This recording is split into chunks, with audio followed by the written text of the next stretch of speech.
As of today, we are 4 days away from the release of Sonic Mania, a game that has been heavily anticipated since its initial reveal in July of last year. The game's reveal was met with fairly warm reception from fans and critics alike. It's nice to see Sega going back to the roots of classic Sonic, and especially the fact that they're letting a team of fan game creators like Christian Whitehead and Stealth and other people create the game. T-Lopes is making the soundtrack. A lot of other people in the fan modding community are working on this game, and that's resonated really well with a lot of people, and I can understand why.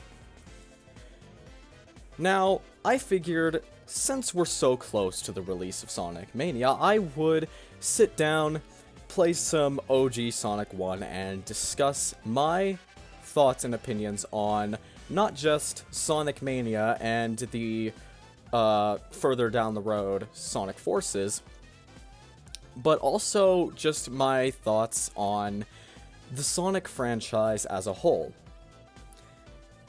Now, to kick things off, Sonic used to be my favorite gaming franchise of all time.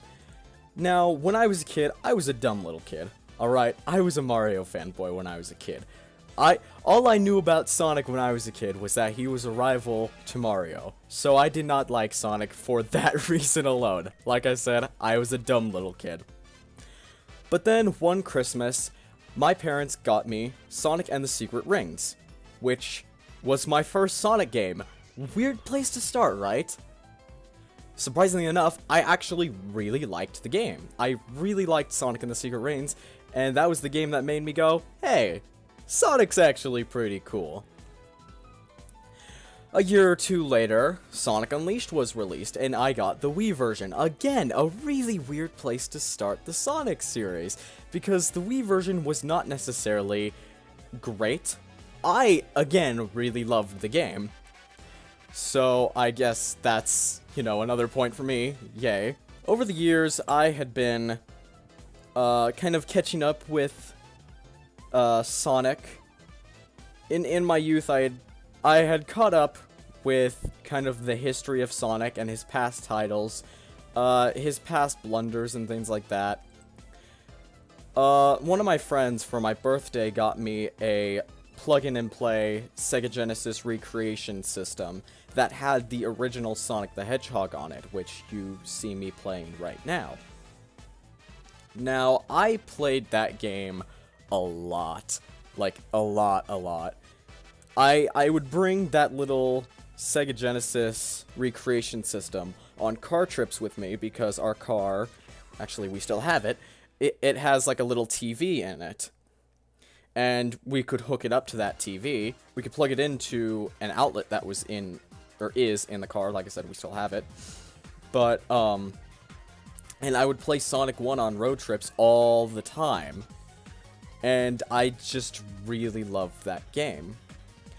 My first time playing Sonic 2, oddly enough, was on a really old phone that I had. It wasn't a smartphone. It was just like a regular like AT&T slide phone. I got Sonic 2 on it, and so I played Sonic 2 on that, and again, really enjoyed it. Sonic 3 and Knuckles, oddly enough, I never actually played Sonic 3 and Knuckles until, like, just a couple months ago, because I never had any other way of actually playing it, and I just never had that much interest in playing it until then. But I got the game, I played it, and I enjoyed it. I think it's as good as everyone says it is. Probably the best of the classic games. Let's see, then we get into the Dreamcast era, yes. Adventure and Adventure 2. Sonic Adventure 1, I originally played Sonic Adventure DX for the GameCube because my friend had it, and he let me play it for a bit, so I played a lot of that. I played through 5 of the 6 stories because I could not figure out the fishing part of Big Story, so I never actually got to play the final story, the final boss of Sonic Adventure. Although I did eventually get the game on Steam, and I did play that and finish that, so it all worked out in the end.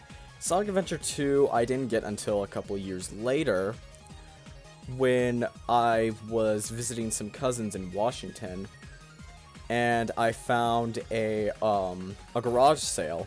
Not only were they selling a Nintendo 64 with 14 games absolutely free, but they were also selling a GameCube for $25, along with some GameCube games at like $5 a piece. So I ended up getting that N64 with 14 games, the GameCube, and Rayman 3 and Sonic Adventure 2. So I got those, and that was a great little bit of fun. And then comes Sonic Heroes. Again, Sonic Heroes was a game that I borrowed from a friend, and I played a lot on the GameCube. Or, actually, I played it on my Wii. The only reason I got the GameCube was because my Wii stopped working, and you can't play GameCube games on the Wii U. But, yeah, I played Sonic Heroes a lot. That was another game that I really enjoyed. Then we get into the darker era of Sonic's past, with the ever infamous and ever terrible Sonic 06. Now, before ever playing Sonic 06, I had seen all the memes of it online. I had seen how bad and broken and unfinished the game was. So when I first played it at a friend's house on his Xbox 360, I went into it knowing that the game would be bad. And you know what? I enjoyed myself. The game's various bugs and glitches actually made it more enjoyable for me somehow. So I had a lot of fun with it. Now, granted, I never got past the first boss of Sonic Story because I couldn't figure out what to do past that. But I did play the versus mode with my friend, which was really funny because we had a glitch occur where one of us, I think it was my friend, he hit a spring and it launched him upward, and he just kept going up, and he went through the skybox and eventually died. And we were both just laughing our asses off because it was so funny. As for my opinions of the full game itself, I think Sonic 06 is a bit of a tragedy, because Sonic 06 was meant to be the game that redefined Sonic. It was meant to go back to the original adventure style. Okay, I'm gonna get this out of the way real quick. Everyone who is asking for a Sonic Adventure 3, I'm sorry, but Sonic 06 was your Sonic Adventure 3. I mean, just think about it. You have 3 characters, each with their own separate stories, and sub-characters that you can play in those. Completing all 3 of them allows you to play the final story.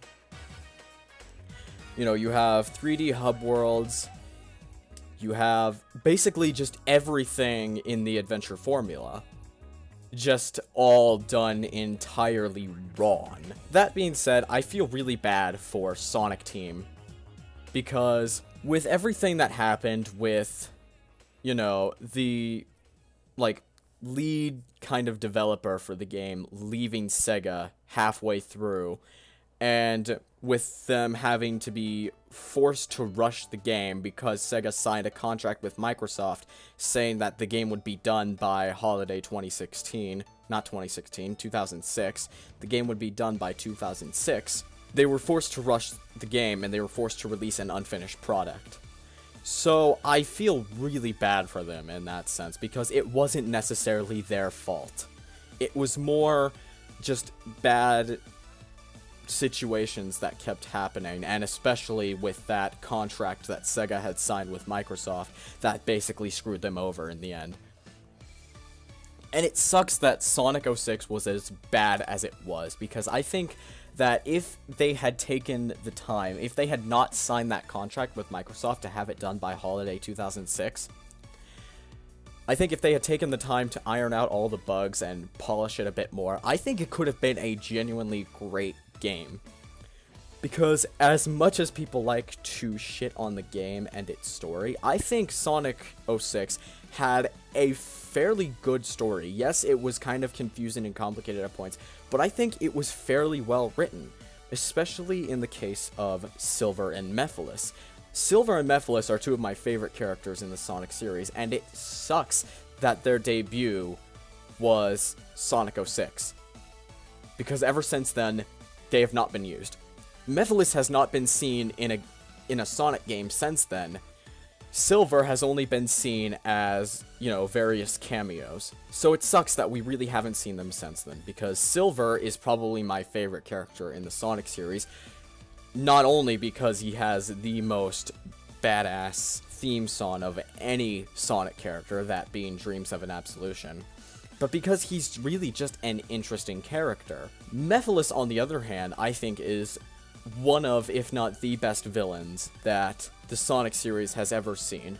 He was so well written, he had such a good character, and I just really liked everything about him. Which is why I'm getting good feelings about this new villain that's being introduced to Sonic Forces, Infinite. He very much seems like a Mephiles-esque villain, and he kind of looks like him too, and sounds like him a little. But of course, that game's not coming out until later this year, so we are going to have to wait and see about that. As for Sonic Unleashed, again, Sonic Unleashed was a game that I got as a kid, and I played a lot of. I really liked the game, and I did not mind the Werehog sections at all. When I found out that people didn't like the game for the Werehog sections, I was actually kind of heartbroken. So it's like, why don't people like this? I liked it. I thought it was fun.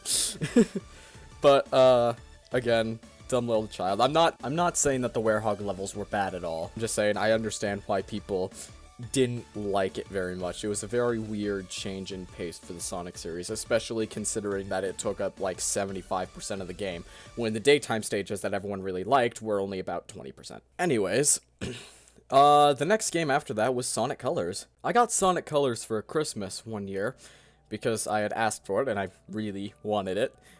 And again, I really liked Sonic Colors. It was a really fun game, really creative, really different. It was a fun experience for me. Now, I had never gotten to play the Xbox or PlayStation 3 version of Sonic Unleashed. To this day, I've never played it before. But I've heard that they are the superior versions of Sonic Unleashed. So Sonic Colors was a lot like the Xbox and PS3 version of Sonic Unleashed in a way. The daytime stages, at least.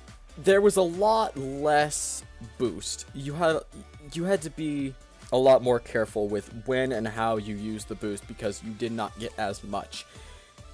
Now, Sonic Unleashed, the way you got boost was by collecting rings. Now, you'd think, okay, well then you don't get a lot of rings, so you have to save the boost a lot. No. Sonic Unleashed threw rings at you like candy.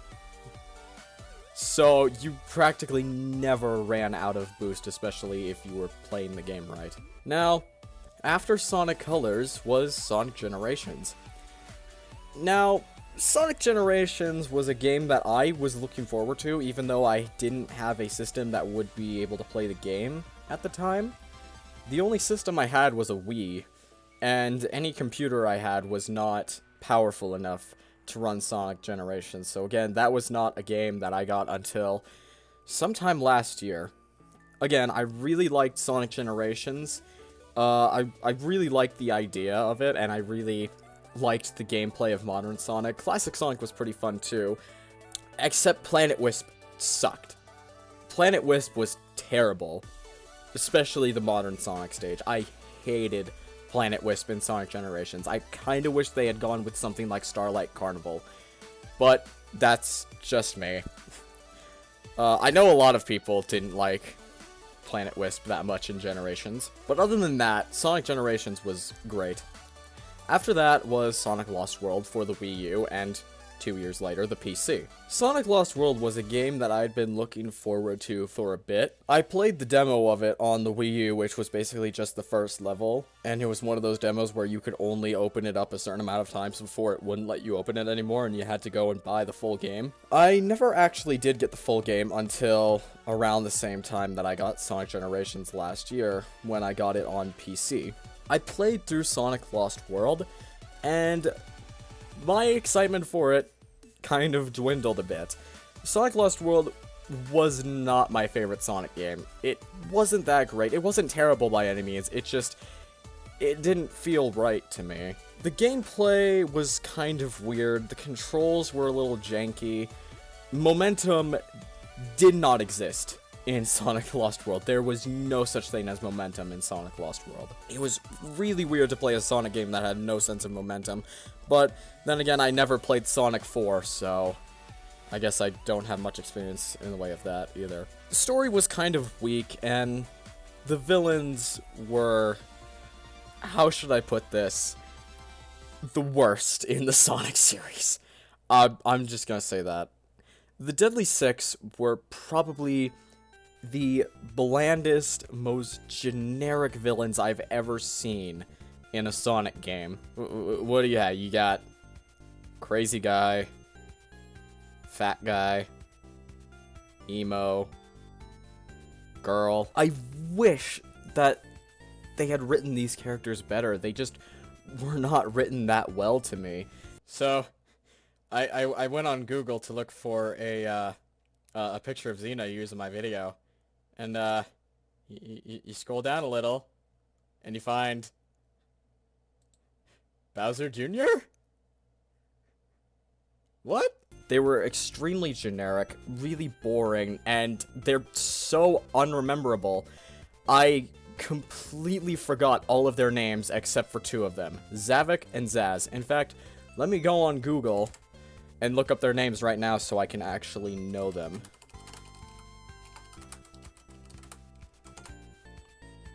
Sonic Lost World Deadly Six. Alright, who are the Deadly Six? Zaz, Zaman, Xena, Zor, Zavok, and Zik. Alright, I had no idea of the other four. Because I just forgot about them, like, instantly. But, anyways, that's why I'm a little on edge about Zavok returning in Forces. Because Zavok was just a really forgettable character. I guess if they give him a little more, maybe character development in Forces, maybe it won't be as bad, but considering that the main villain is going to be this infinite character, I have a feeling that's not going to happen. And with the other three returning villains, two of them being soulless, emotionless creatures, and the third one being Chaos. It was funny joke. It was joke. Please do not. It was meme. It was a haha funny gag. Please do not hurt me. But anyways, that's one concern I have about Sonic Forces. Now, Sonic Forces itself looks like it's going to be good. I don't doubt that it's going to be a good game. The modern Sonic stage basically looks exactly like Sonic Colors, or the modern Sonic gameplay, rather. So the game, to me, basically just looks like Sonic Colors with classic Sonic.